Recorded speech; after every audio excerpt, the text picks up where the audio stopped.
Okay, the last part of Chapter 1 deals with classification of matter. Matter, make sure we define it. So matter is just the scientific name for stuff. Sounds better. We're going to work with 3 states of matter. Depending on who you talk to, some will go with 4 states of matter. Starting from the most condensed state, we have solid, liquid, gas. And then if we heat it really high, we will heat it enough so that we boil all the electrons off of the atoms, and so we are left with plasma. We're never going to be dealing with plasma in this class. We don't have the tools to get things that hot. Okay, if we look at this breakdown of this grid of matter, when we categorize or classify matter, we can break it into 2 categories.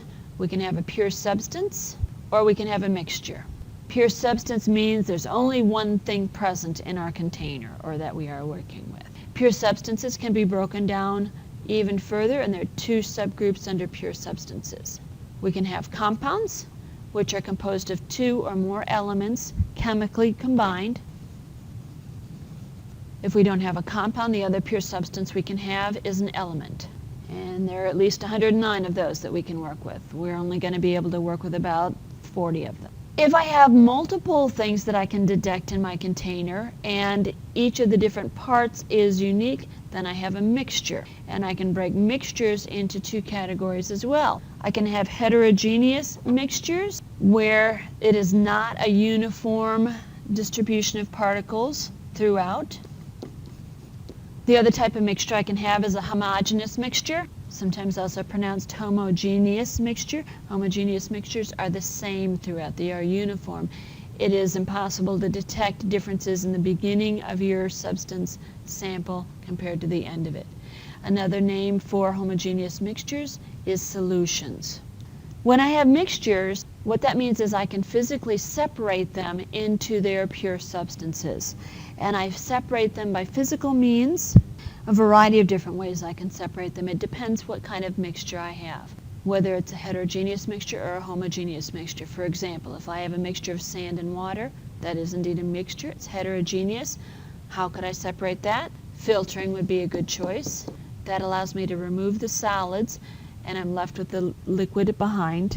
And if I need to separate the liquid further, I can.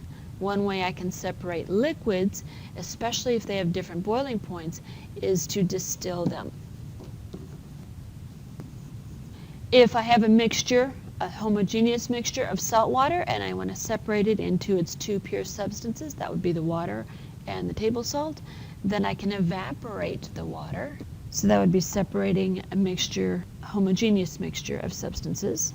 I can pull one compound or one ion out of solution by precipitating it. That would be another way to separate things. If I have something like oil and water that is a mixture, in this case a heterogeneous mixture, I can use a separatory funnel, or I can use a pipette and manually separate density layers. If I have a mixture of gases and I want to pull out the oxygen or pull out the nitrogen, a way that I can do that that's essentially the reverse of distilling is to condense. If I do that, I'm going to be working with gases that have relatively different boiling points, but I'm going at the boiling point from the gas end. There are a variety of other techniques. Hopefully you'll be able to come up with some on your own as well. Last thing we're taking a look at is physical changes versus chemical changes. Physical changes are pretty straightforward. You're really just changing the size or the shape or the form or the color of something. You are not changing its inherent properties. So its chemical properties don't change for a physical change. So a physical change is simply, again, I can change the size, I can change the shape, I can change the color, I could change the phase, melt ice, boil water, but I don't change the nature of the substance. For a chemical change, it involves energy, and I get entirely new stuff created, new substances created that have new chemical properties. And that takes us through Chapter 1. There is homework waiting for you. There will be a homework quiz, and then you will have the opportunity to work through Chapters 2, Chapter 3, and then the new additions for summer work, Chapters 18 and 22.